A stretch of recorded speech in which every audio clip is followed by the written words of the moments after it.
எல்லாருக்கும் வணக்கம் சோல்ஜர்ஸ். போன வீடியோவில் நம்ம ஆதார் கார்டையும் பேன் கார்டையும் எப்படி லிங்க் பண்ணுறது அப்படின்றது ஒரு டீட்டெயிலாக பார்த்துருந்தோம். இப்போ ஆதார் கார்டும் பேன் கார்டையும் லிங்க் பண்ணலைன்னா என்னென்ன பிரச்சனை வரும்ன்றத தெளிவாக பார்க்கலாம். நான் கூட சின்ன பிரச்சனை தான் வரும்னு நினச்சேன், ஆனால் அது சின்ன பிரச்சனையில் பெரிய பிரச்சனையாகவே இருக்குது. அது என்னென்ன பிரச்சனை அப்படின்றதெல்லாம் ஒவ்வொன்றா பார்த்துடலாம். அதுக்கு முன்னாடி பேன் கார்டுனா என்ன, பேன் கார்டு எதுக்காக எடுக்கணும், பேன் கார்டு ஹிஸ்ட்ரி எல்லாமே ஒவ்வொன்றா பார்த்துடலாம். இந்த வீடியோ கொஞ்சம் லென்த்தாக போக சான்சஸ் இருக்குது, ஆனால் தயவுசெய்து ஸ்கிப் பண்ணாப்பாங்க, அப்போ தான் உங்களுக்கு டீட்டெயிலாக புரியும். இல்லை கண்டென்ட் வேஸ்ட் ஆகிடும். ஓகே, பேன் கார்டுனா என்ன? ஃபஸ்ட்டு பேன் கார்டு நம்ம எதுக்காக வாங்கணும்? நண்பர்களே, பேன் கார்டு என்பது ஒரு பேமெண்ட் அக்கௌண்ட் நம்பர், அதுதான் பேன் கார்டுன்னு சொல்லுவாங்க. நார்மலாக உங்களுக்கு தெரியும், அதில் ஃபோட்டோ உங்களோட சைன் இருக்கும். அது போக அதில் பார்த்தீங்கன்னா 10 டிஜிட்டில் ஒரு நம்பர் இருக்கும். நம்பரும் ப்ளஸ் லெட்டரும் சேர்ந்த மாதிரி இருக்கும். அதுதான் உங்களோட பேன் நம்பர். அதுதான் என்னோட அக்கௌண்ட் நம்பரான்னு கேட்டிங்கன்னா, ஆமாம், அதுதான் உங்களோட பேன் அக்கௌண்ட் நம்பர். இந்த பேன் கார்டு யார் நமக்கு கொடுக்குறாங்க அப்படின்னு பார்த்தா, இன்கம் டேக்ஸ் டிபார்ட்மெண்ட்லேருந்து நமக்கு இதை கொடுத்துருப்பாங்க. ஓகே, இதில் யார் யார் 1000 ரூபா ஃபைன் கட்டி இருக்காங்க, யார் யார் ஆல்ரெடி ஆதார் கார்டும் பேன் கார்டும் லிங்க் பண்ணியிருக்காங்க அப்படின்றத கமெண்டில் போடுங்க. யார் அந்த பார்க்கலாம்.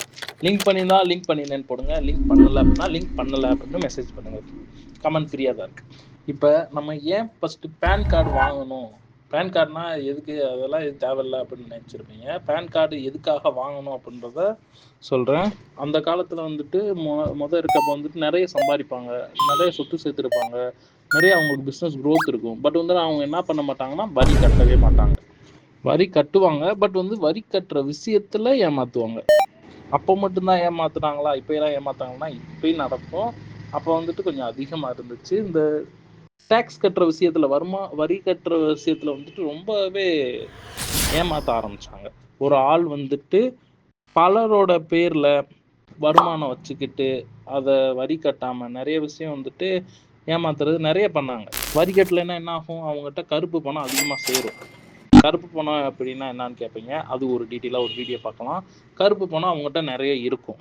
இதெல்லாம் தவிர்க்கணும் அப்படின்ட்டு தான் பேன் கார்டுன்னு ஒரு விஷயம் கொண்டு வந்தாங்க 1972. இப்போ தான் இந்தியாவில் பேன் கார்டுன்ற ஒரு சிஸ்டம் கொண்டு வர்றாங்க. அப்புறம் அந்த ஸ்டார்டிங்கில் வரப்போ அந்த பேன் கார்டு நம்மகிட்ட இப்போ கார்டு இருக்குல்ல, அந்த மாதிரி கார்டெல்லாம் இருக்காது, ஒரு மேனுவல் சிஸ்டமாக தான் இருந்துச்சு. அப்போ அந்த பேன் கார்டுன்றது, பேன் கார்டு கொண்டு வந்ததுக்கப்புறம் நம்ம சொல்லுவோம்ல டிஜிட்டல் இந்தியான்னு, அது போல் டிஜிட்டல் பேன் கார்டாக கொண்டு வந்தாங்க. பேன் கார்டில் 2 டைப்ஸ் இருக்குது, என்எஸ்டிஎல் அப்புறம் யூடிஐ. இந்த 2 வகையான பேன் கார்டு இருக்குது. என்எஸ்டிஎல் பேன் கார்டு அப்படின்னா national security depository limited.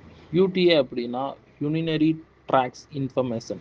Bro, இதுக்கும் அதுக்கும் என்ன வித்தியாசம் அப்படின்னு கேட்டிங்கன்னா, இதில் ஓனர்ஷிப் யார் வச்சுருக்காங்க அப்படின்னு பார்த்தா, என்எஸ்டிஎல் இந்த பேன் கார்டை பொறுத்தளவு ப்ரைவேட்டும் கவர்மெண்ட்டும் சேர்ந்து நடத்துவாங்க. அதை சேர்ந்து இந்த டிபார்ட்மெண்ட் இருக்கும்.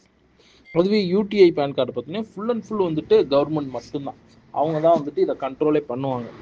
ஓகே சோல்ஜர்ஸ், நம்ம பேன் கார்டை பற்றி நம்ம டீட்டெயிலாக ஹிஸ்ட்ரியை தெரிஞ்சுக்கிட்டோம். ஓகே சோல்ஜர்ஸ், இதில் யாருக்கு தெளிவாக புரிஞ்சிச்சு அப்படின்றத கீழே கமெண்ட் செக்ஷனில் போடுங்க. புரியலைன்னா என்ன புரியலை அப்படின்றத கீழே கமெண்ட் பண்ணுங்கள்.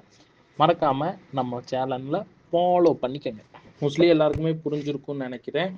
ஓகே, இப்போ பேன் கார்டும் ஆதார் கார்டும் ஏன் லிங்க் பண்ணணும், லிங்க் பண்ணலைன்னா என்ன பிரச்சனை ஆகும் அப்படின்றது தெரிஞ்சுக்கலாம்.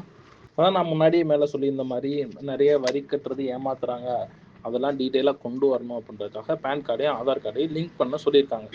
இதே எப்போ முத ஆரம்பித்தாங்க அப்படின்னு பார்த்தா 2017. அந்த டயத்தில் தான் பேன் கார்டும் ஆதார் கார்டும் லிங்க் பண்ணணும் அப்படின்ற ஒரு விஷயத்த கொண்டு வந்தாங்க. அப்போல்லாம் ஃப்ரீயாக தான் கொடுத்தாங்க, ஆனால் யாருமே நம்ம பண்ணலை. ஓகே, பேன் கார்டும் ஆதார் கார்டும் லிங்க் பண்ணலைன்னா என்ன பிரச்சனை வரும்னு கேட்டிருந்தீங்க பார்த்தீங்களா. நம்ம ஃபஸ்ட்டு பேங்க் அக்கௌண்ட் ஓப்பன் பண்ண முடியாது, பிஎஃப் கிளைம் பண்ணுறது, பிஎஃப் ஆட் பண்ணுறது, இந்த மாதிரி பிஎஃப்ல எந்த ஒரு வேலையுமே பண்ண முடியாது. இன்கம் டேக்ஸில் ரிட்டர்ன் ஃபைல் பண்ண முடியாது.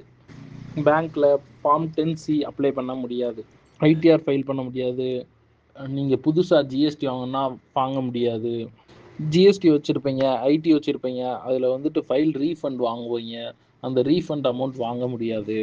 ஜிஎஸ்டி ஐடி எந்த இதுலேயுமே எந்த ஒரு ப்ராசஸும் பண்ண முடியாது. ஏதாவது ஒரு பிக் மணி டிரான்சாக்ஷன் பண்ணுவீங்களா, பண்ண முடியாது. 50,000 ரூபாய்க்கு மேலே எடுக்கவே முடியாது. லோனு, கிரெடிட் கார்டு இந்த மாதிரி எந்த ஒரு விஷயத்தையும் நீங்கள் வாங்கவே முடியாது. குறிப்பாக கவர்மெண்ட் சப்சிடியோட கிடைக்கிற நிறையா விஷயம், நிறையா பெனிஃபிட்ஸ் எதுவுமே உங்களுக்கு கிடைக்காது. ஷேர் மார்க்கெட்டில் இன்வெஸ்ட் பண்ணணும், ஷேர் மார்க்கெட்டை பற்றி கற்றுக்கணும் அப்படின்னு நினச்சிங்கன்னா பண்ண முடியாது. சேலரி அக்கௌண்ட் இருக்குல்ல, சேலரி அக்கௌண்ட்டும் உங்களால் வாங்க முடியாது. இதுக்கெல்லாம் வேறு எந்த வழியுமே இல்லையா ப்ரோ அப்படின்னு கேட்டிங்கன்னா ஒரே வழி இருக்குது. அதுதான் அந்த 1000 ரூபா ஃபைன் கட்டுற வழி. மேபி உங்களோட பேன் கார்டு நீங்கள் ஆதார் கார்டு லிங்க் பண்ணல அப்படின்னா உங்கள் பேன் கார்டு ரிஜெக்ட் ஆக நிறைய சான்சஸ் இருக்குது. அவ்வளோதான் நண்பர்களே, இந்த மாதிரி நிறைய பிரச்சனை வரும். எந்த ஒரு பிரச்சனையும் நமக்கு வரக்கூடாது அப்படின்னு நினச்சிங்கன்னா 1000 ரூபா ஃபைன் அமௌண்ட் ஏன்னா கட்டி முடிச்சுங்க. இது இப்போ சொன்ன விஷயம் இல்லை, 2017 சொல்லிட்டாங்க. அப்போ ஃப்ரீயாக தான் ஜாயின் பண்ண சொல்லியிருந்தாங்க, லிங்க் பண்ண சொல்லியிருந்தாங்க. அதான் நம்ம யாருமே பண்ணாமல் விட்டோம். அதுக்கப்புறம் 2022 வரைய 500 ரூபா தான் ஃபைன் அமௌண்ட் இருந்துச்சு. அதை கட்டியும் நம்மளால் பேன் கார்டும் ஆதார் கார்டையும் லிங்க் பண்ண முடியலை. 2022க்கு அப்புறம் நம்மளை 1000 ரூபா ஃபைன் அமௌண்ட் கட்டி லிங்க் பண்ண சொல்லிட்டாங்க. 2026 ஸ்டார்டிங்கில் எல்லாரும் ஆதார் கார்டும் பேன் கார்டும் கம்பல்சரியாக லிங்க் பண்ணியிருக்கணும் அப்படின்னு முன்னாடியே சொல்லியிருந்தாங்க. இன்னும் அதுக்கான எந்த ஒரு ஆக்ஷனும் எடுக்கலை. கண்டிப்பாக எலெக்ஷன் போய்கிட்டு இருக்கனால எந்த ஒரு ஆக்ஷனும் எடுக்காமல் இருக்காங்க. மேபி முடிஞ்சதுக்கப்புறம் பெரிய ஆக்ஷனாக கண்டிப்பாக எடுப்பாங்க. அதுக்குள்ளே பண்ணி முடிச்சுருங்க, டிலே பண்ணிடாதீங்க. சோல்ஜர்ஸ், இந்த வீடியோ உங்களுக்கு தெளிவாக புரிஞ்சிருக்குன்னு நினைக்கிறேன். அதாவது நான் என்ன சொல்கிறேன் அப்படின்னா, 1000 ரூபா போனாலும் பரவாயில்ல, ஃபைன் அமௌண்ட்டை கட்டி இப்போதைக்கு இதை க்ளோஸ் பண்ணிடுங்க. மேபி வந்துட்டு ஃப்யூச்சரில் இந்த 1000 ரூபா வந்துட்டு உங்களுக்கு பல மடங்காக திரும்பி வர நிறைய சான்சஸ் இருக்குது. இந்த மாதிரி நிறைய வீடியோ பார்க்கணும் அப்படின்னா நம்ம சேனலை சப்ஸ்கிரைப் பண்ணிக்கோங்க. வேறு ஏதாவது உங்களுக்கு டவுட் இருந்துச்சு, இல்லை வேறு ஏதாவது பற்றி வீடியோ வேணும் அப்படின்னா கமெண்ட் செக்ஷனில் போடுங்க. அடுத்த ஒரு வீடியோ தொடர்ந்து பண்ணலாம். தேங்க்யூ.